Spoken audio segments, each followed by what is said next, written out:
Nope, we got Jeff. Hey, Jeff. Oh, hey guys.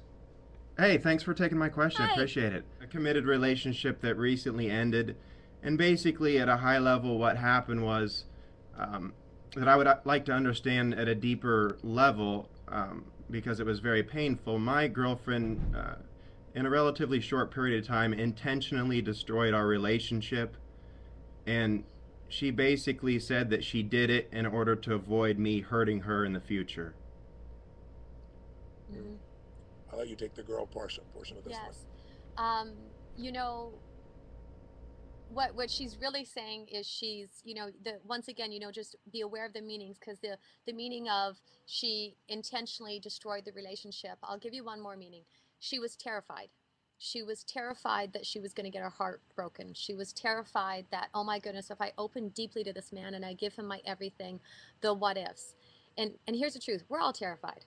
In the very beginning, it was, the scariest thing I've probably ever done, because there's just so many unknowns and everything's just so unpredictable. But, it's, once again, unfortunately, a lot of people, we all do at times, is pull from our past, or pull, this is that. But, I don't believe her intention was to hurt you. Maybe another way to say this, if I can offer from a Yes. masculine perspective, Yes. she was testing you. Yes. Women do things all the time to test you, to see, can I be crazy? Can I be unfair? Can I be unjust? Will he still love me? Not to be mean, but to see, will he love me when I'm not so beautiful? Will he love me when I'm not so nice? Will he love me when I'm crazy? And most men fail the test because most of us don't know we're being tested, right? We don't even know there's a grade out there that we're being scored right now. But women do this their whole lives. It will not end even if you get in a relationship with somebody. Tests still do occur. And the more scared she is, the more she tests. That's right. The more she prompts to see, are you there? Are you going to show up? Are you going to run when it gets tough? If she pushes, are you going to still stay? Yeah. And so the secret is, and it's counterintuitive, right? Because with a guy, if you say, I'm trying to destroy this relationship because I want out of this relationship, you think you're an idiot, but that's fine. The relationship's over. Women don't mean what they say most of the time. The ladies, if you're upset with me, jump on and rip me up here. But because women communicate in an indirect fashion. If a woman says to you, this is a crazy example, where you're driving in the car and the woman in your life says to you, you want to stop to use the restroom? Or you want to stop to get, a drink?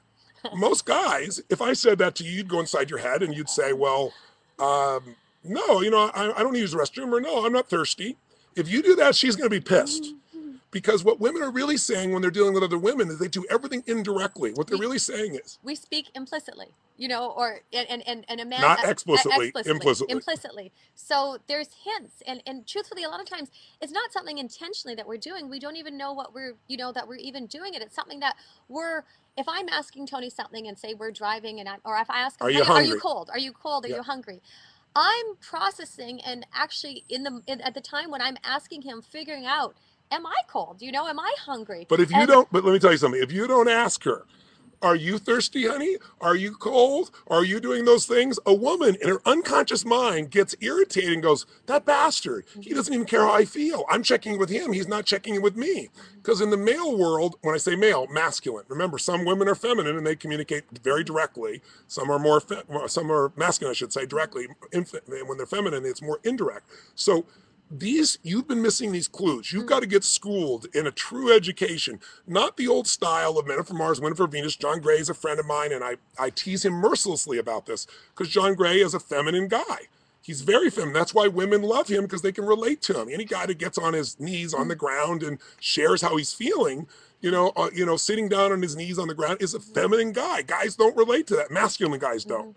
So he's a brilliant man, and his insights are accurate except for one thing. It's not male versus female. It's not Mars versus Venus, men versus women. It's masculine versus feminine energy. Yes.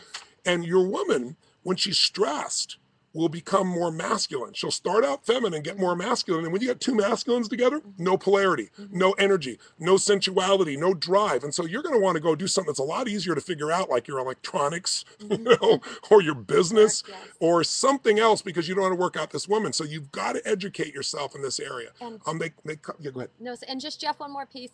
once again, just the absolute ownership that she can't and nor can you destroy the relationship. Once again, owning that meaning when she's testing so much, and if she intentionally, says that she was trying to do that, once again, underneath that, she's scared. Yeah. She's testing. She wants reassurance, and she's dying for your presence.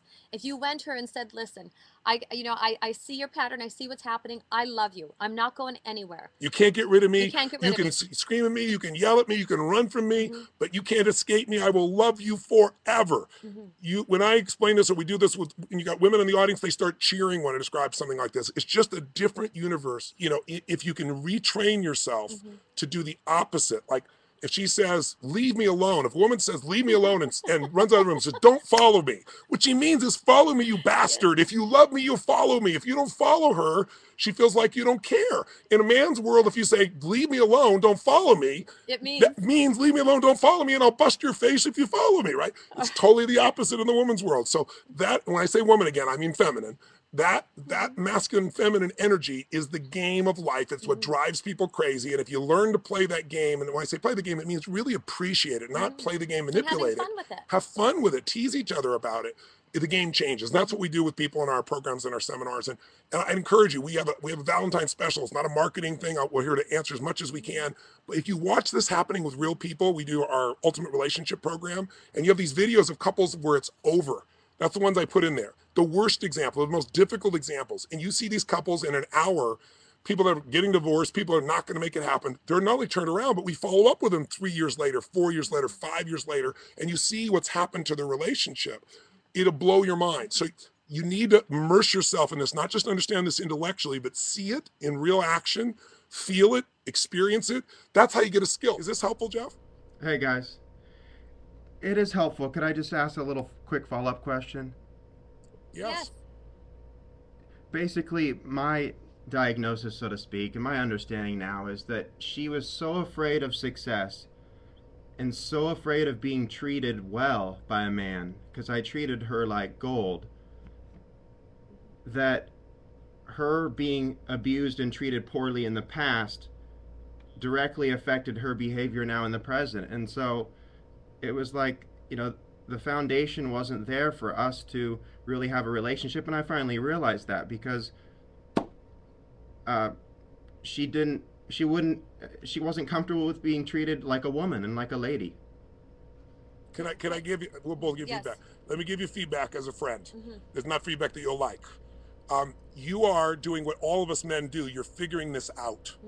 And you're figuring it out so that you can have closure, and so that you can not feel bad, because it sounds like you really did treat this woman like gold, and you really worshiped her and really loved her and gave her everything. So now you're figuring out that there wasn't a foundation. I'm here to tell you, my dear friend, and I say that generously, Jeff, because you're a man, and I've been in your shoes. I've been in the same situation, because I'm a nice guy, and I would try to do everything for someone, and the more I did everything, the guy who treated him like shit got more of the energy from these women. But it wasn't that's the answer, to treat them like shit or they're messed up. That's not the answer. That's you rationalizing. It's you have to bring presence to those moments when she's scared. You don't need a foundation. Every woman has to be reassured. My wife is one of the most independent, powerfully intense women I know, but I'll tell you something specific. When does a woman need reassurance? All the effing time. If she's feminine, when she's in masculine, she doesn't need any reassurance. But when she's in her feminine, she needs to be reassured.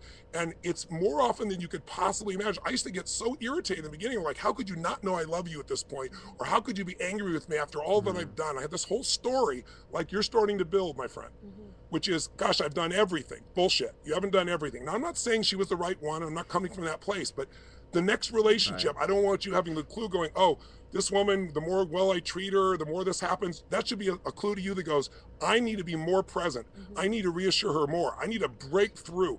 If you're in business and you're successful and somebody rejects your idea, you wouldn't be in business unless you took a rejection after rejection after rejection and still broke through. You have to do the same thing with a woman at a level that's, when you think there's no more you can do, there's always more you can do. If you take that on as a man, the next relationship you're in will be a relationship that'll flourish at levels you can't imagine. But most men don't have those balls.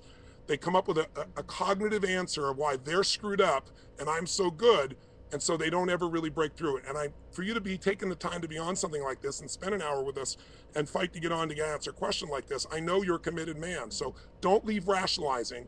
Leave saying there is another level, and I'm going to play that level next time. Jeff, I hope this has been helpful for you. Thank you very much, and travel safely, guys. Thank you. Okay, God God bless, bless, Jeff.